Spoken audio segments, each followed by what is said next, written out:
The crack of a gunshot echoed through the Montana prairie as Molly Brenner watched her father's body crumple to the ground, blood seeping into the dry earth beneath him.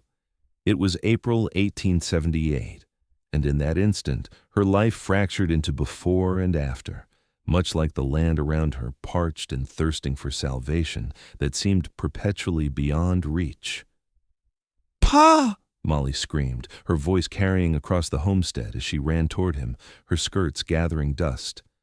She dropped to her knees beside his still form, fingers trembling as she pressed them against his neck, searching desperately for a pulse that wasn't there. The outlaws had come without warning, 5 men on horseback with bandanas covering their faces and hatred in their eyes. They wanted the deed to her father's land, convinced there was gold beneath the soil. When he refused, the leader had drawn his pistol and fired without hesitation. "You best reconsider your position now, Missy," the leader said, dismounting his horse. He was tall and lean, with eyes cold as winter. "Your pa made his choice. You still got time to make yours." Molly looked up, tears streaking through the dust on her face. At 22, she had known hardship, her mother's death from fever 3 years prior, failed crops, hungry winters, but nothing had prepared her for this moment. "I'll die before I give you anything," she said, her voice steadier than she felt. The outlaw's laugh was harsh. "That can be arranged." He took a step toward her, and Molly braced herself for whatever would come next. The crack of another gunshot split the air, but this time it wasn't aimed at her family. The outlaw staggered, clutching his shoulder, and spun around. A lone rider approached from the ridge, rifle raised. "I suggest you boys move on," the newcomer called out, his voice deep and authoritative, "unless you're looking to meet your maker today." The wounded outlaw cursed, signaling to his companions. "This ain't over," he spat before mounting his horse. The group retreated, kicking up clouds of dust in their wake. When they were gone, the stranger dismounted, approaching Molly and her father's body with cautious respect. He removed his hat, revealing dark hair and sun-weathered features. His eyes, a startling blue against his tanned skin, held compassion as they met hers. "Name's Jake Dawson, madam. I'm sorry about your father." Molly wiped at her tears with the back of her hand. "Thank you for your help, Mr. Dawson, but you're too late." He nodded solemnly. "Let me help you bury him, at least. It's not safe for you to stay here alone." She wanted to refuse, to tell this stranger to leave her to her grief, but practicality won out. Together, they dug a grave on the small hill behind the cabin, where her mother already rested. Jake fashioned a simple cross from 2 pieces of wood, and Molly placed wildflowers at its base. She said a prayer, her voice breaking only once. As the sun began to set, Jake cleared his throat. "Those men will be back. Do you have family nearby you can stay with?" Molly shook her head. "No, it's just me now." She stared at the cabin her father had built with his own hands, determination hardening within her. "But this is my home. I'm not leaving it." Jake studied her for a long moment. "Then you'll need to be ready when they return. I can help, if you'll allow it." She considered him this stranger who had appeared like some avenging angel from the plains. He was clearly a cowboy, from the worn leather of his boots to the calluses on his hands. Something about his steady gaze made her trust him, though trust was a luxury she could scarcely afford. "Why would you help me?" "Because it's the right thing to do," he said simply. "And because I've seen what men like that are capable of. No one should face them alone." Night fell, and Jake insisted on keeping watch while Molly tried to rest. Sleep eluded her as she lay in her small bed, the events of the day playing over and over in her mind. Through the window, she could see Jake's silhouette, vigilant against the starlit sky. The outlaws returned before dawn. Molly awoke to Jake's urgent whisper at her door. "They're coming. 5 of them, same as before." She dressed quickly, hands steady as she loaded her father's shotgun. They had discussed their plan the night before Jake would confront them from the front, while Molly positioned herself at the side window, providing coverage if needed. "Remember," Jake said as they took their positions, "aim for center mass. Don't hesitate." The outlaws approached slowly, fanning out around the cabin. Their leader, arm bandaged where Jake's bullet had struck him, called out, "Come on out, girl! We know you're in there, and this time, we ain't leaving without what we came for." Jake stepped onto the porch, rifle raised. "You boys have a habit of not listening. I told you to move on." The leader's face contorted with rage. You should have minded your own business, cowboy." "This is my business now," Jake replied calmly. "Last chance to ride away." For a heartbeat, no one moved. Then, like a thunderclap, gunfire erupted. Molly saw one of the outlaws circling toward the back of the cabin and took aim through the window. Her father had taught her to shoot years ago, a necessity on the frontier, but she had never fired at a person before. She squeezed the trigger, and the man fell. Outside, Jake had taken cover behind a water barrel, exchanging fire with the remaining outlaws. One lay motionless in the dirt, another clutched his leg, howling in pain. The leader and his final companion charged the porch. Jake shot one, but the leader tackled him, sending his rifle skittering across the boards. They grappled, trading blows as they rolled across the porch. Molly ran to the door, shotgun raised, but couldn't get a clear shot as the two men struggled. The outlaw pinned Jake, drawing a knife from his boot. With a desperate lunge, Molly swung the butt of the shotgun, connecting with the back of the outlaw's head. He slumped forward, unconscious. Jake pushed him aside, breathing heavily. "Thank you," he gasped. Together they secured the surviving outlaws, using rope from the barn to bind them. The local sheriff would be making his rounds in a few days. They could hold them until then. As the adrenaline faded, the reality of what had happened washed over Molly. She had killed a man. Her hands began to shake uncontrollably, and she sank to the ground. Jake knelt beside her, his voice gentle. "You did what you had to do, Molly, to survive." She looked at him, this man who had risked his life for a stranger. "Why were you even out here yesterday? Where did you come from?" A shadow passed over his face. "I was heading north, looking for work. Used to ride for the Rocking M Ranch down in Colorado, but things changed. Heard there were outfits up in Montana hiring experienced hands." There was more to his story, Molly could tell, but she didn't press. Everyone on the frontier carried their secrets, their burdens. "You could stay," she offered impulsively. "The ranch needs work, and I can't manage it alone. I can't pay much, but there's food and shelter." Jake's expression softened. "That's kind of you, but it's not kindness," Molly interrupted. "It's practicality. Those men wanted this land for a reason. They'll send others. I need help and you need work." He considered her words, then nodded slowly. "All right. Until you're secure. I'll stay." The days that followed fell into a rhythm. They repaired fences damaged during the gunfight, tended to the small herd of cattle, and strengthened the cabin's defenses. When the sheriff came to collect the outlaws, he warned that their leader, a man named Silas Ryder, had connections to a larger gang operating in the territory. "You be careful," the sheriff advised before departing with his prisoners. "These types hold grudges." 2 weeks turned into a month. Jake proved himself a capable ranch hand, rising before dawn each day to complete his chores. Molly found comfort in his steady presence, the way he spoke little but said much in the rare moments he shared his thoughts. She learned he was 30, had been orphaned young, and raised by an uncle who taught him ranching. He'd fought briefly in the closing days of the Civil War, though he never elaborated on his experiences. He played the harmonica on quiet evenings, filling the cabin with melancholy tunes that stirred something deep within her. Molly caught herself watching him when he wasn't looking, the way his hands moved with surprising gentleness when treating an injured calf, how his rare smile transformed his solemn face. She told herself it was merely appreciation for his help, nothing more. One evening, as summer approached, they sat on the porch after dinner, watching a storm build on the horizon. Lightning illuminated the distant mountains in flashes of brilliant white. "Beautiful and dangerous," Jake remarked, "much like life out here." Molly nodded. "My father used to say that God shows his power in storms. to remind us how small we are. Your father sounds like he was a wise man. He was. Molly hesitated, then added, he would have liked you. Jake looked at her, something unreadable in his eyes. I'm not sure about that. Fathers rarely approve of drifters.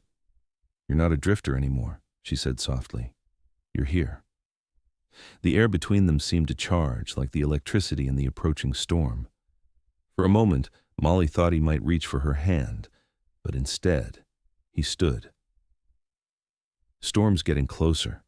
We should secure everything in the barn.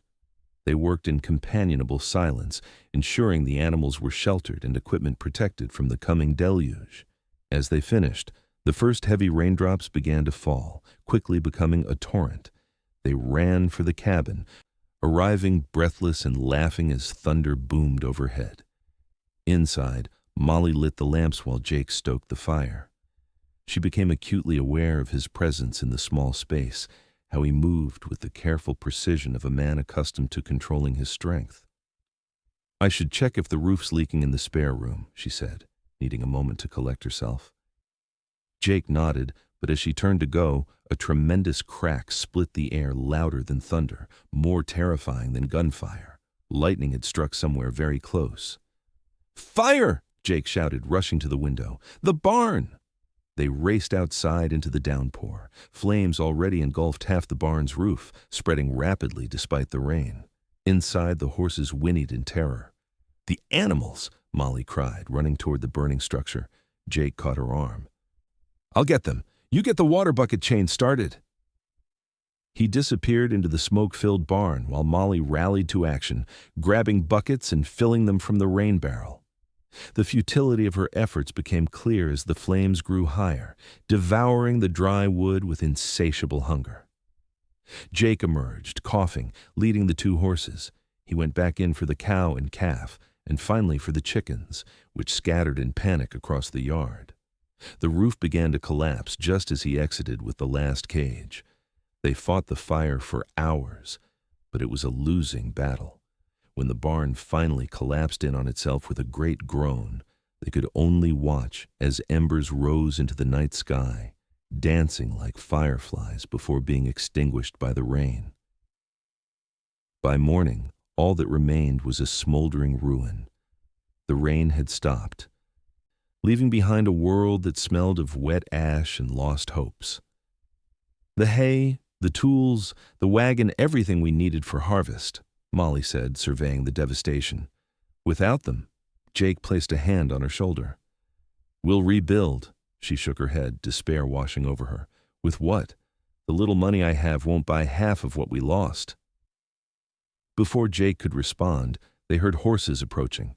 Tensing, both reached for their weapons, but it was the sheriff returning, along with two deputies. Saw the smoke from town, the sheriff said, dismounting. What happened? Lightning strike, Jake explained. Barn's gone, along with everything in it. The sheriff removed his hat. Bad luck, Miss Brenner. First your father, now this. He hesitated, then continued.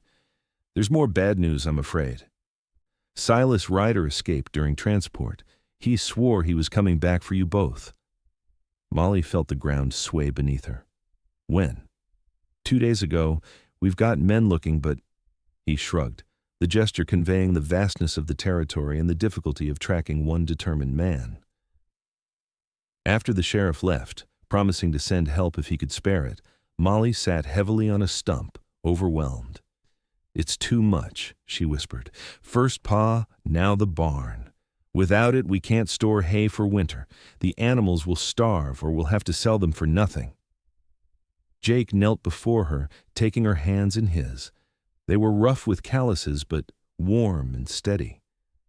Molly, look at me. She raised her eyes to his. You've lost the barn, the tools, the wagon, you've lost everything in the fire, the cowboy said, his voice low and intense. Then we'll build from ash and love. Something in his words, in the way he looked at her as if she were the only beacon in a vast darkness, broke through her despair. She saw in that moment that he wasn't speaking only of rebuilding the barn. Love, she whispered, his eyes never left hers. I didn't plan on it, didn't think I deserved it after things I've done. But being here with you, I found something I thought was lost to me forever." Molly's heart raced. In the midst of all this destruction, something new was taking root. "I thought it was just me," she admitted, "feeling this way." Jake brushed a strand of hair from her face with gentle fingers. "I should have spoken sooner, but I was afraid. Afraid you'd send me away once you knew the truth of who I am." "And who is that?" He took a deep breath. "Before the rocking M, I rode with some men who didn't always stay on the right side of the law. I never killed anyone who didn't deserve it, but my hands aren't clean. When I realized what I was becoming, I left. Been trying to make amends since." Molly considered his words, the weight of his confession. "We all have pasts, Jake. It's what we choose now that matters." He searched her face, finding no judgment there. Slowly, giving her time to pull away, he leaned forward and pressed his lips to hers. The kiss was tender, hesitant a question rather than a demand. Molly answered by sliding her hands up to his shoulders, drawing him closer. When they parted, both breathless, Jake rested his forehead against hers. "I'll rebuild everything you've lost, Molly. I swear it." She shook her head, smiling through tears. "Not everything. Some things can never be replaced." She touched his face, tracing the line of his jaw. "But we can build something new, together." The decision to rebuild was one thing. Finding the means to do so was another entirely. The reality of their situation remained dire. The loss of the barn meant more than just a building. It was their ability to store hay for winter, to protect the animals from predators, to maintain the equipment necessary for running the ranch. Jake took stock of what they had. Some tools salvaged from the cabin, 2 horses, a cow with her calf, a handful of chickens, and whatever lumber they could reclaim from the ruins once they cooled. It wasn't enough. "We need to head into town," he said the following morning. "See about credit at the general store, maybe find work to bring in some money." Molly nodded, though her expression was tight with worry. "The banks won't lend to a woman without a husband, especially with the ranch in such shape, and with Ryder still out there." "We'll figure it out," Jake assured her, though his own concern ran deep. He had some savings money he'd kept hidden for emergencies, but even that wouldn't cover everything they needed. The ride to town was tense, both scanning the horizon for any sign of trouble. Medicine Wheel was a small settlement, just a single street lined with wooden buildings, a general store, a saloon, a small hotel, and the sheriff's office. Everyone knew everyone's business, and Molly could feel the weight of curious stares as she and Jake tied their horses outside the general store. Inside, Mr. Whitaker, the proprietor, greeted them with genuine sympathy. "Heard about the barn, Miss Brenner. Terrible thing coming so soon after your father." "Thank you, Mr. Whitaker. We're hoping to rebuild, but we'll need supplies." The older man's expression grew troubled. "I wish I could extend credit, I truly do. But with the railroad bypassing us for Helena, business has been slow. I'm barely keeping my own doors open." Jake stepped forward. "What about work? Anything in town needs doing?" Whitaker stroked his beard thoughtfully. "Well, the hotel's been looking for help since Mrs. Peterson took ill, and I heard the Casey brothers are hiring extra hands for their cattle drive next month." They thanked him and continued their inquiries around town. By midday, they had a patchwork of possibilities. Molly could help at the hotel 3 days a week. Jake could join the cattle drive for a substantial payment upon completion, and they could both assist with the town's upcoming harvest festival in exchange for a portion of the proceeds. It wasn't enough for immediate rebuilding, but it was a start. As they headed toward the saloon for a meal before returning to the ranch, a voice called out from the sheriff's office. "Miss Brenner, Mr. Dawson, a word, please." Sheriff Cooper stood on the porch, his expression grave.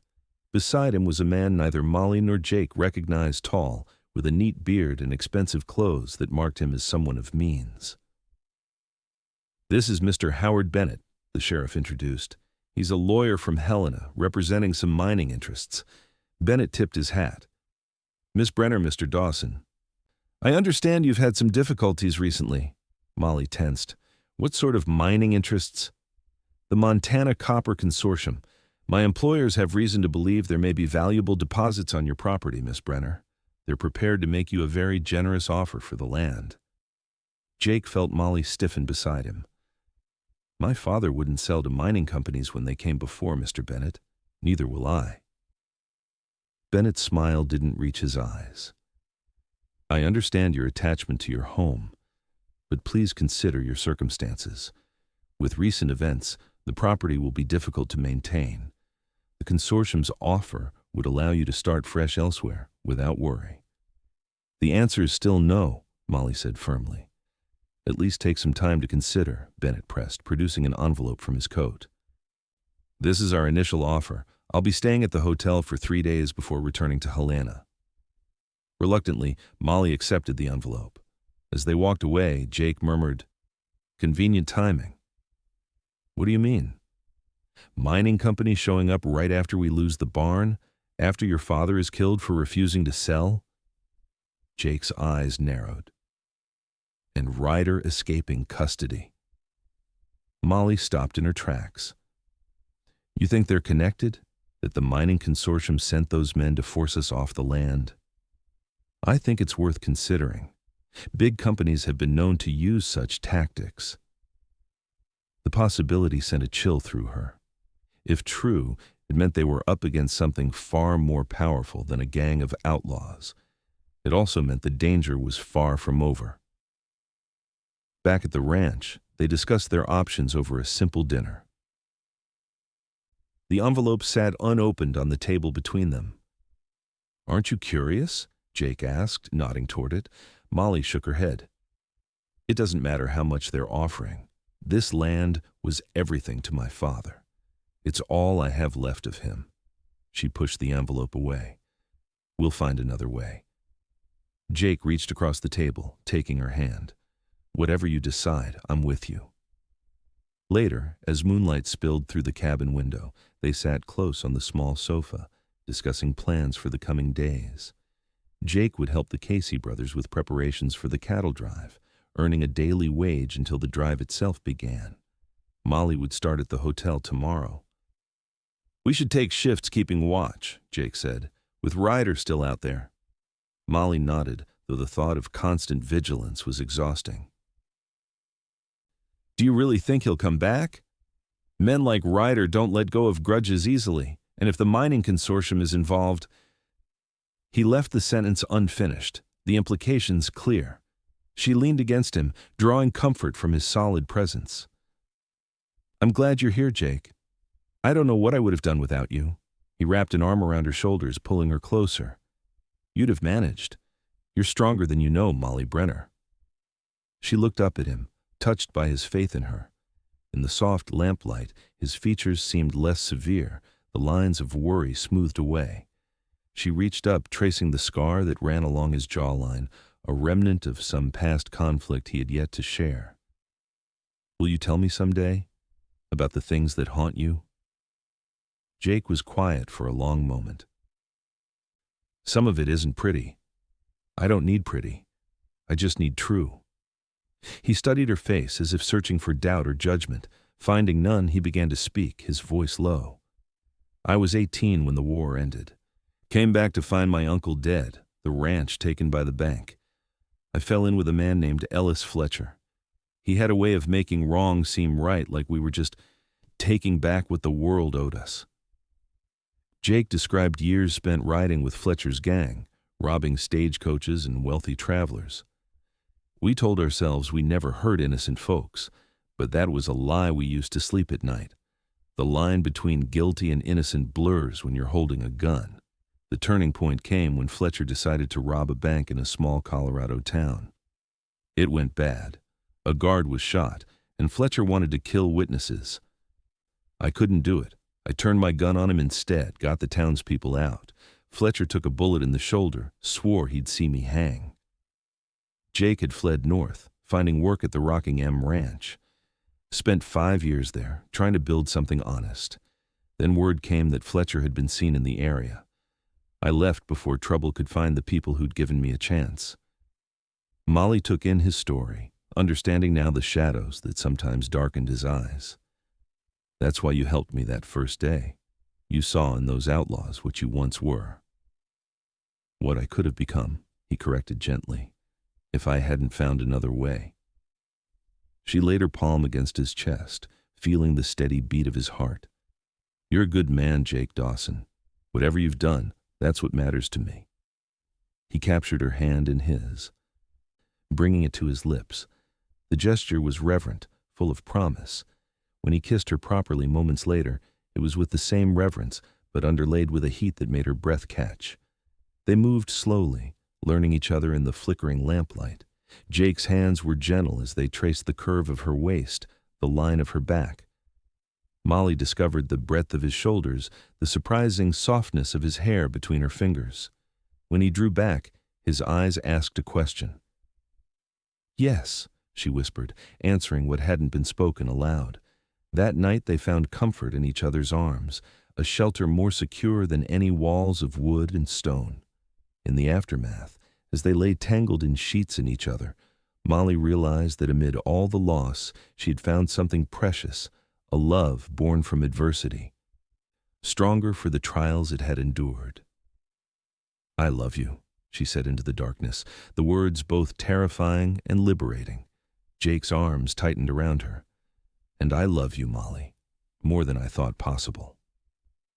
The days that followed settled into a new pattern. Molly worked at the hotel, cleaning rooms and serving meals to the handful of guests that passed through Medicine Wheel. Jake helped the Casey brothers prepare for their cattle drive, coming home each evening exhausted, but satisfied with the day's honest labor. Together, they began clearing the burned remains of the barn, salvaging what they could. It was backbreaking work, made more difficult by the constant awareness that Silas Ryder remained at large, possibly watching and waiting for his moment to strike. A week passed, then another. Howard Bennett departed without securing Molly's agreement to sell, though he left his card with an open invitation to contact the consortium should she reconsider. Just as they were beginning to hope that perhaps Ryder had moved on to easier targets, disaster struck again. Molly was returning from her shift at the hotel, the late afternoon sun casting long shadows across the prairie. As she crested the ridge that overlooked the ranch, she saw smoke, not the controlled plume of a cooking fire, but the thick black billowing of something much worse. She urged her horse forward, heart pounding. The cabin was engulfed in flames, fire licking up the walls and devouring the roof. And there, watching from atop his horse at a safe distance, was Silas Ryder. He turned as she approached, a cruel smile spreading across his face. Should have taken the money when it was offered, girl. Molly's hand went to the small revolver Jake had insisted she carry, but Ryder was faster. His gun was already drawn and aimed at her. He tutted. Don't make this harder than it needs to be. Your cowboy ain't here to save you this time. What do you want? She demanded, fighting to keep her voice steady. Same thing as before the deed to this land. Mining company pays well for persuasion. He gestured toward the burning cabin, though I might have been a bit too persuasive this time. Molly's mind raced. The deed was in a metal box beneath a floorboard in her bedroom, likely already consumed by the flames. But Ryder didn't know that. The deed isn't in the cabin, she lied. It's hidden elsewhere on the property. Ryder's eyes narrowed suspiciously. Show me. Put your gun away first, he laughed. You ain't in a position to make demands, girl. Kill me and you'll never find it, Molly said, praying her bluff would hold. The mining company won't pay for land they can't prove is theirs. Ryder considered this, his expression calculating. Finally, he lowered his gun, though he kept it in his hand. Fine. Lead on. Molly turned her horse toward the creek that ran along the eastern edge of the property, mind frantically searching for a plan. She needed to stall until Jake returned, but that could be hours yet. At the creek, she dismounted, pretending to search for landmarks. It's buried near a distinctive rock, she explained, moving along the bank. Stop stalling, Ryder growled, dismounting as well. Where is it? The sound of approaching horses saved her from having to answer. Ryder spun, raising his gun, but it was the Casey brothers and Jake, returning early from their day's work. Jake took in the situation at a glance, the burning cabin in the distance, Ryder holding Molly at gunpoint. Without hesitation, he drew his revolver. "Let her go, Ryder!" The outlaw grabbed Molly, using her as a shield. "Drop your gun, Dawson, or she dies here and now." For a heartbeat, no one moved. Then, slowly, Jake lowered his weapon. "Good boy," Ryder sneered. "Now Miss Brenner was just about to show me where the deed to her property is hidden. You're all welcome to join us." One of the Casey brothers, Matthew, spoke up. "What deed?" "Land registry papers for this whole county burned in the courthouse fire last spring." "Copies are in Helena now." Ryder's grip on Molly tightened painfully. "You're lying." "It's true," Jake confirmed, taking a careful step forward. "Even if you find the original deed, it's worthless without the registry to back it up." Confusion and rage warred on Ryder's face as he realized he might have been used by the mining consortium sent to secure a document that held no legal value. Molly seized the moment of distraction, driving her elbow hard into Ryder's ribs. He grunted in pain, his grip loosening just enough for her to wrench free. Jake lunged forward, tackling Ryder to the ground. The gun discharged as they fell, the bullet harmlessly kicking up dirt. The Casey brothers joined the fray, and within moments Ryder was subdued, cursing and spitting as they bound his hands with rope. "We'll take him into town," the elder Casey, John, offered. "Sheriff Cooper will be mighty pleased to see him." Jake nodded his thanks before turning to Molly, gathering her into a fierce embrace. "Are you hurt?" "No," she assured him, though she trembled against him. "But the cabin, everything—" Together, they walked back to where the cabin still burned, though the flames had begun to die down, having consumed most of the available fuel. The heat was intense, making it impossible to approach closely. "All Pa's things," Molly said, tears streaming down her face. "The photos of Ma, the family Bible, everything." Jake held her as she wept, his own heart heavy with the magnitude of their loss. The cabin had been modest, but it was home filled with memories and the small comforts that made life on the frontier bearable. When her tears subsided, Molly looked up at him, her eyes reflecting the dying flames. "What do we do now?" Jake brushed away a tear from her cheek with his thumb. "Remember what I told you before. When you've lost everything in the fire." "Then we'll build from ash and love," she completed, a small smile breaking through her grief. "You really believe that, don't you?" "With all my heart." He took both her hands in his. "Molly, I know this isn't the time or place I would have chosen, but seeing how quickly everything can be taken away." He dropped to one knee before her, still holding her hands. "Marry me. Not just because we need each other to survive out here, but because I love you more than I thought possible. Because I want to build a life with you, whatever challenges come." Molly's breath caught. In the midst of devastation, here was this man offering her a future, not a perfect one, not an easy one, but one filled with possibility and love. "Yes," she said, pulling him to his feet. "Yes, Jake Dawson, I will marry you." He kissed her then, with the ruins of their home smoldering behind them and the vast Montana sky spreading endlessly above. It was a promise sealed in the most difficult of moments, all the more powerful for the adversity that surrounded it. That night, they camped beneath the stars, having salvaged what little they could from the cabin's periphery. The Casey brothers had insisted they take some provisions, blankets, food, coffee to tide them over until more permanent arrangements could be made. "We'll stay with the Martins in town while we rebuild," Jake said as they sat by a small campfire. The Martins ran the boarding house and had offered them a room when they heard of the disaster. "It'll be easier to work on construction if we're not camping out here each night."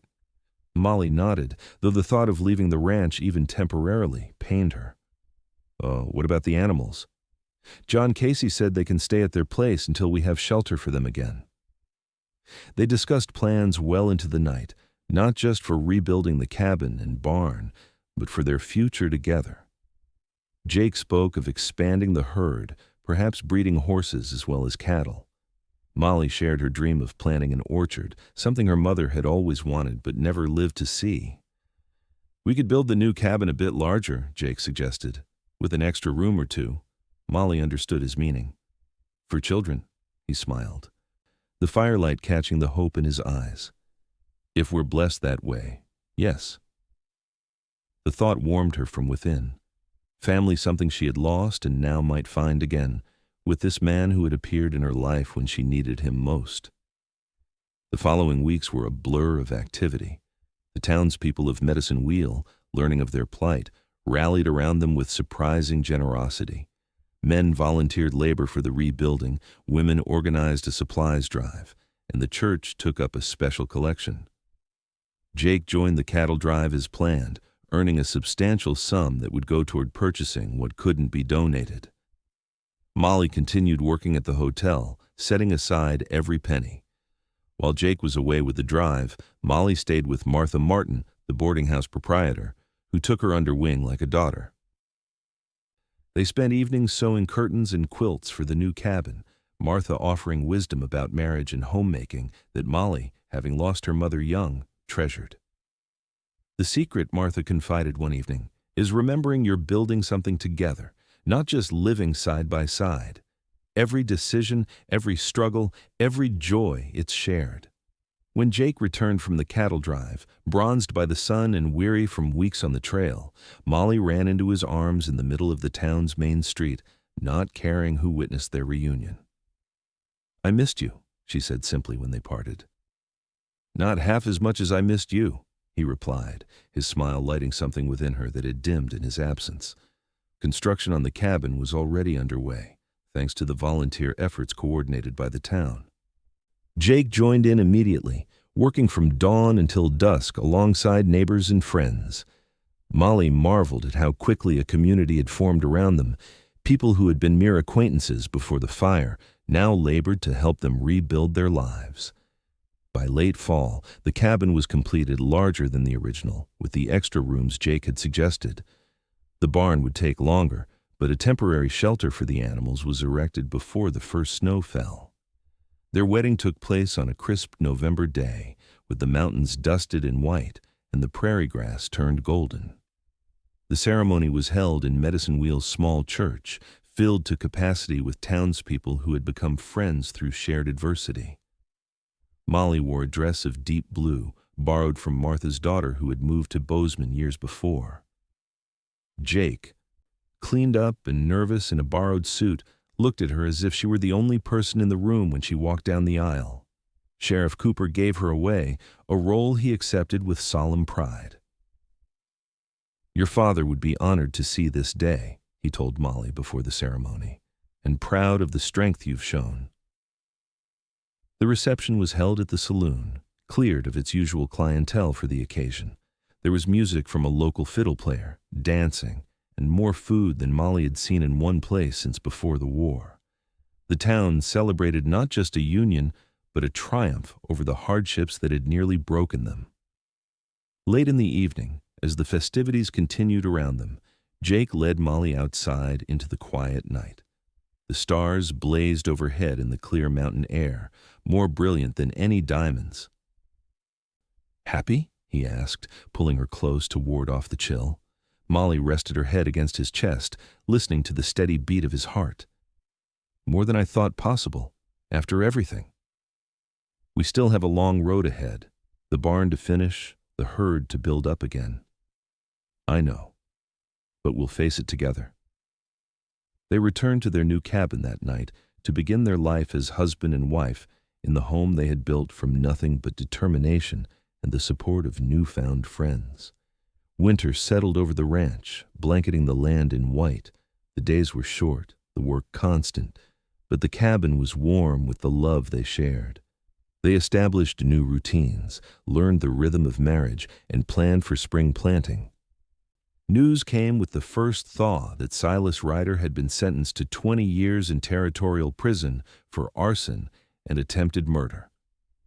More surprising was the revelation that Howard Bennett, the mining consortium's lawyer, had been indicted for conspiracy in connection with Ryder's crimes. The consortium itself denied any knowledge of illegal activities, though rumors persisted. "Justice comes eventually," Jake remarked when they heard the news. Sometimes you just have to be patient. Spring brought renewal to the land and to their lives. The temporary animal shelter was replaced by a proper barn, built with the help of neighbors over a series of weekend raising events that combined hard work with socializing. Molly planted a vegetable garden and began work on the orchard she had dreamed of, setting out saplings along the southern slope where they would catch the most sun. By summer, the ranch was flourishing once more. Jake purchased additional cattle with the money saved from the cattle drive and invested in 2 quality breeding horses. Molly's garden yielded abundantly, allowing her to preserve food for the coming winter and share with neighbors who had been so generous in their time of need.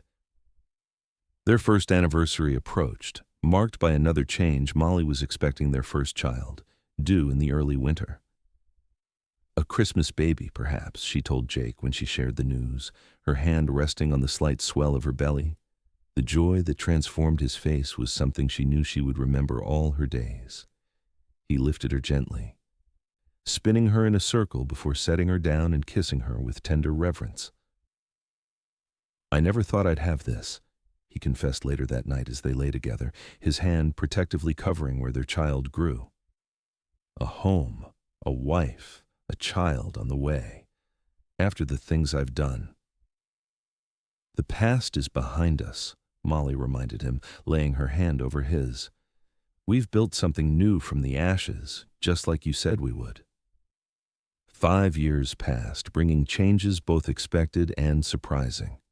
Their first child, a daughter they named Elizabeth after Molly's mother, was joined 2 years later by a son, Samuel, named for her father. The ranch prospered under their combined efforts, growing from a struggling homestead to a respected operation known for quality livestock. Jake's past remained behind him, though occasionally news would reach them of Ellis Fletcher's continued activities further south. Each time, Jake would grow quiet, reminded of the life he had left behind and the man who still harbored a grudge against him. "Do you ever regret it?" Molly asked one evening after such news had arrived. "Leaving that life behind?" Jake looked up from where he sat by the fire, whittling a small wooden horse for Elizabeth.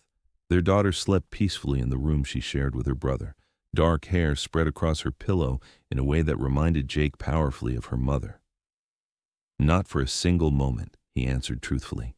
"Everything good in my life came after I made that choice." The following spring brought an unexpected visitor. Jake was mending fence in the north pasture when he spotted a rider approaching a lone figure, moving steadily toward the ranch house. Something about the man's posture, the way he sat his horse, raised Jake's hackles. He mounted quickly, cutting across the field to intercept the stranger, before he reached the house where Molly was alone with the children. As he drew closer, recognition hit him like a physical blow. Ellis Fletcher had found him at last. "Dawson!" Fletcher called when they were within speaking distance. He was older, gray streaking his once dark beard, but his eyes held the same calculating coldness Jake remembered. "Been a long time." Jake's hand hovered near his gun. "What do you want, Ellis?" "Just to talk. After all these years, I think you owe me that much." "I owe you nothing," Fletcher smiled thinly. "That's not how I recall it. You left me with a bullet in my shoulder and lawmen on my trail. Cost me 3 good men and nearly 2 years of lying low." "You were going to kill innocent people," Jake said evenly. "I couldn't be part of that." "Always did have a soft spot." Fletcher glanced toward the ranch house in the distance. "Heard you've made quite a life for yourself here. Wife, kids, respectable rancher now." The implied threat made Jake's blood run cold. "Whatever business you think we have, it's between us. Leave my family out of it." Fletcher raised his hands in a placating gesture. "I'm not here to cause trouble, Jake. Believe it or not, I'm getting too old for that game. No, I came to make peace." Jake's surprise must have shown on his face, for Fletcher laughed a genuine sound, devoid of the malice Jake expected. "Don't look so shocked. Even old dogs learn eventually. Got shot up bad about 3 years back. Doc told me I was living on borrowed time. Makes a man think about the bridges he's burned." "You're dying?" Jake asked, unsure whether to believe him. Fletcher nodded. "Lung sickness. Won't see another winter, according to the Sawbones in Denver. He coughed as if to emphasize the point, the sound rattling in his chest. Thought I'd settle accounts before I go. You're the last one. Jake studied the man who had once been his mentor, seeing now the pallor beneath his weathered tan, the way his clothes hung loose on a once powerful frame. What exactly are you proposing? Just this: I forgive you for turning on me, and you forgive me for swearing to kill you all these years.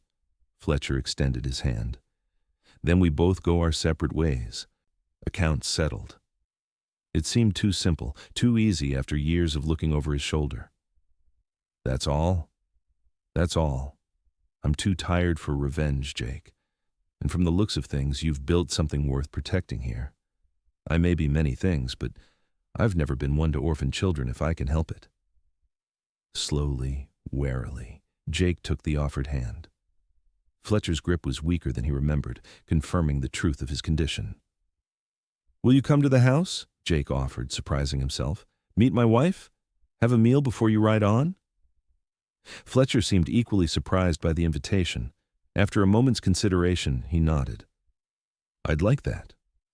The meeting between Ellis Fletcher and Molly Brenner Dawson was tense at first, with Molly clearly uncertain about welcoming the man who had once threatened her husband's life. But as the evening progressed, as Fletcher charmed the children with tales of adventures carefully edited for young ears, and spoke with genuine admiration of Jake's skills as a younger man, the atmosphere softened. After the children were in bed, Fletcher shared more of his story, how he had started down his outlaw path after losing his family farm during the war, how bitterness had twisted him into someone he scarcely recognized now in his final days. I'm not asking forgiveness for the things I've done, he told them, just understanding maybe that men can change. Jake here is proof of that. When Fletcher departed the next morning, Jake walked with him to his horse. Where will you go? Got a sister in California. Thought I might see if she's still speaking to me before the end. Jake nodded, oddly affected by the knowledge that he would likely never see this man again, a man who had been both mentor and enemy, who had shaped his life in ways both terrible and, ultimately, beneficial. Safe travels, Ellis, Fletcher mounted with visible effort. You've built something fine here, Jake. Something honest. He looked toward the house where Molly stood watching from the porch, Elizabeth's small hand in hers. Don't ever take it for granted. I won't, Jake promised.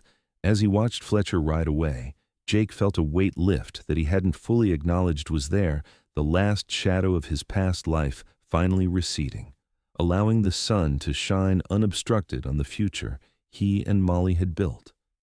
That night, he held her close, grateful beyond words for the path that had led him to her, for the fire that had destroyed everything but ultimately given them the chance to build something stronger from the ashes. Do you ever wonder, Molly asked softly in the darkness, what would have happened if you hadn't ridden by that day? If you hadn't stopped to help? Jake considered the question, the many turns his life might have taken. I think some things are meant to be, he said finally. Not predetermined exactly, but waiting for us to find the courage to claim them. Like love, she murmured, nestling closer. Especially love. He pressed a kiss to her forehead. From ash and love, Molly. That's what we promised, and that's what we built. Outside, the Montana wind swept across the prairie, carrying the scent of pine from the distant mountains.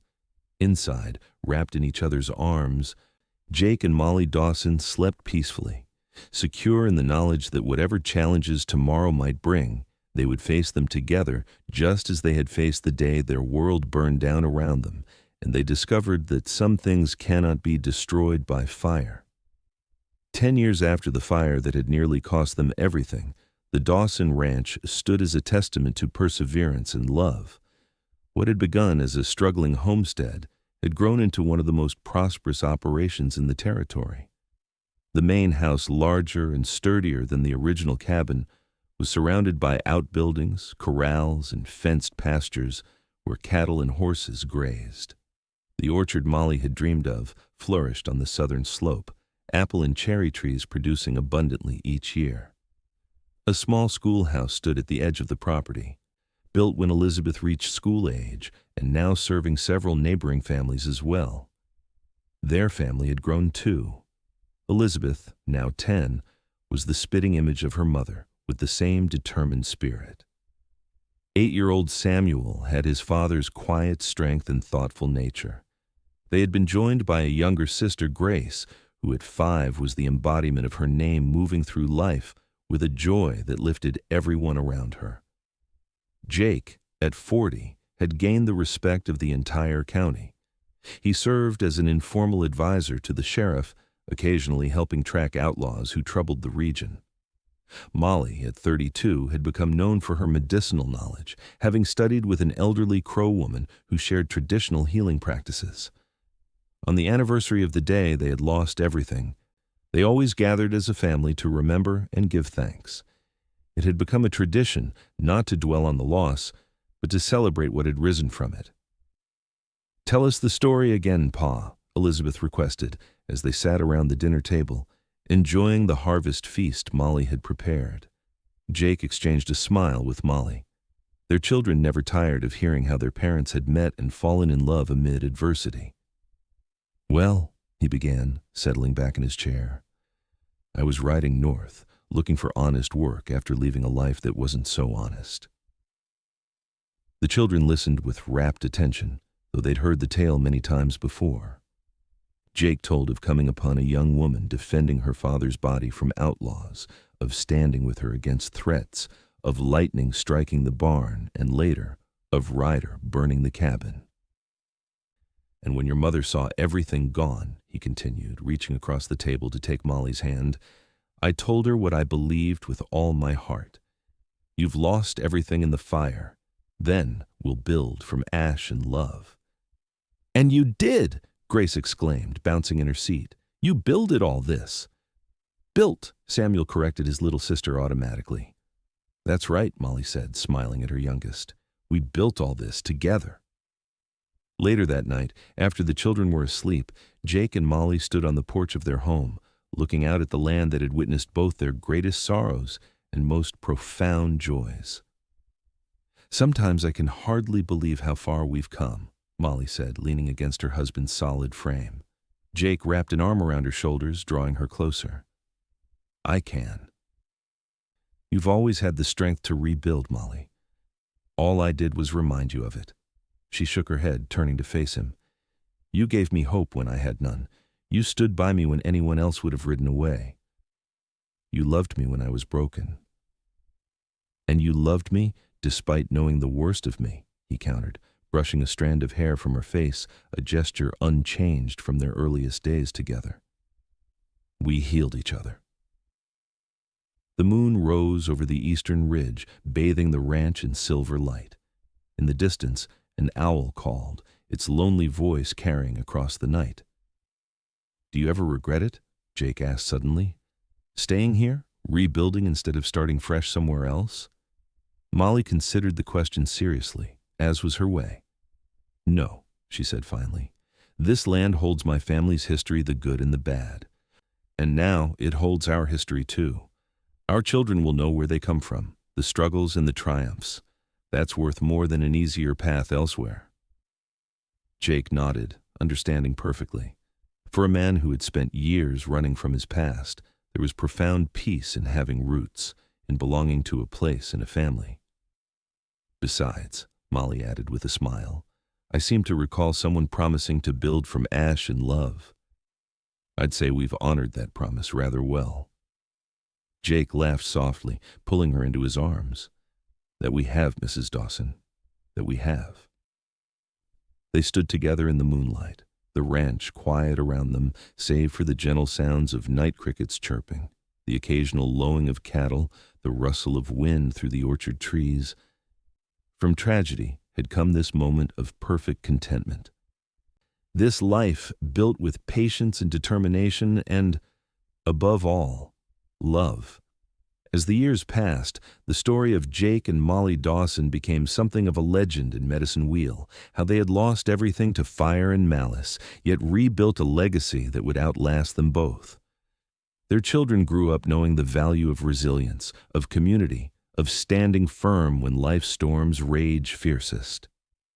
Elizabeth eventually married the son of the town doctor and took over the medical practice when her father-in-law retired, combining her mother's herbal knowledge with formal training received in Denver. Samuel expanded the ranch operations, introducing new breeding techniques that produced hardier cattle suited to Montana's harsh climate. Grace, the youngest, became a teacher in the schoolhouse her parents had built, educating a new generation of frontier children. Through it all, Jake and Molly remained the heart of the enterprise, growing older together with the same devotion that had sustained them through their darkest hours.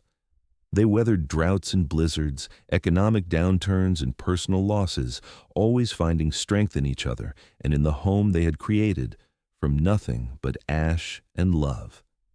And when visitors came to the prosperous Dawson ranch, admiring all that had been built, Jake would often share a smile with Molly, both remembering that decisive moment when they stood before the ruins of their first home and chose to see not an ending, but a beginning. For in that moment, they had discovered the most profound truth of all, that sometimes it is only when we lose everything that we find what truly matters.